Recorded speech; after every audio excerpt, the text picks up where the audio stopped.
Hi guys, I'm Jason Garcia and welcome back to Breaking Bread Without Bread. Today it's St. Patrick's Day.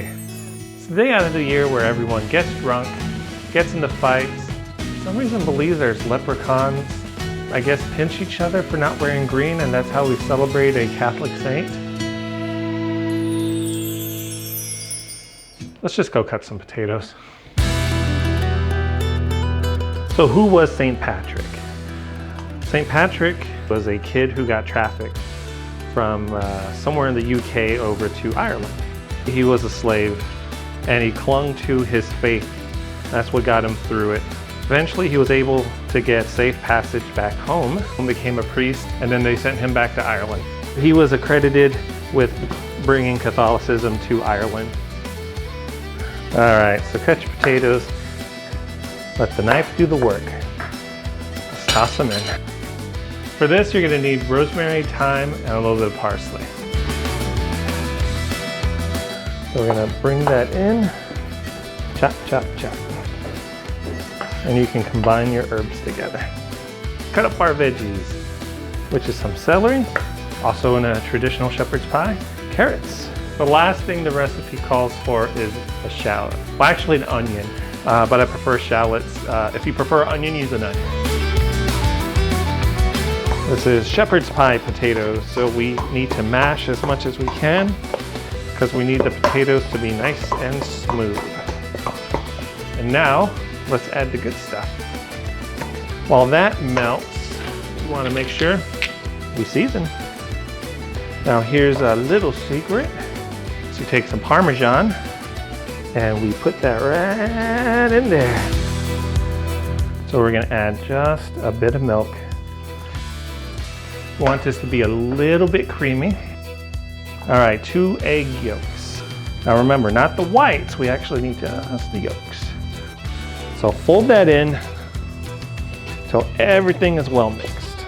And that's what also helps make your crust get that beautiful crisp shepherd's pie is known for. Next, we add our lamb mince. We're going with 2 pounds.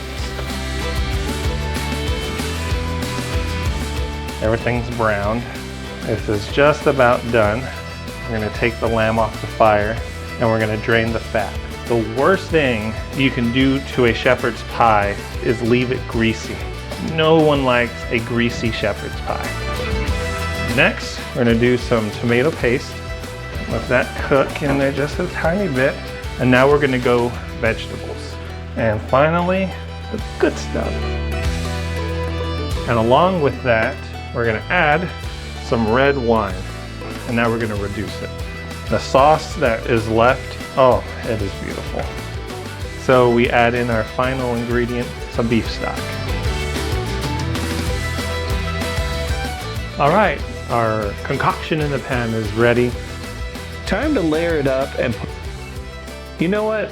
Instead of me talking, I'm gonna let the food do the talking this time around.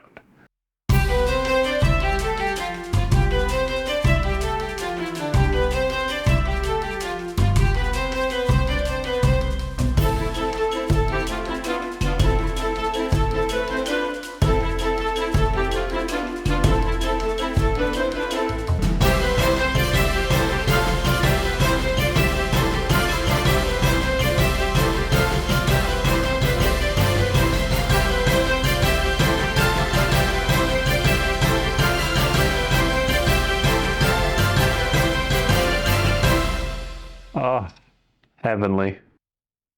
The recipe actually calls for onions. You're gonna need rosemary, thyme. Why did I say thyme? Yeah. We drink beer and get into fights. Hush, hush, hush, hush, hush, hush, hush.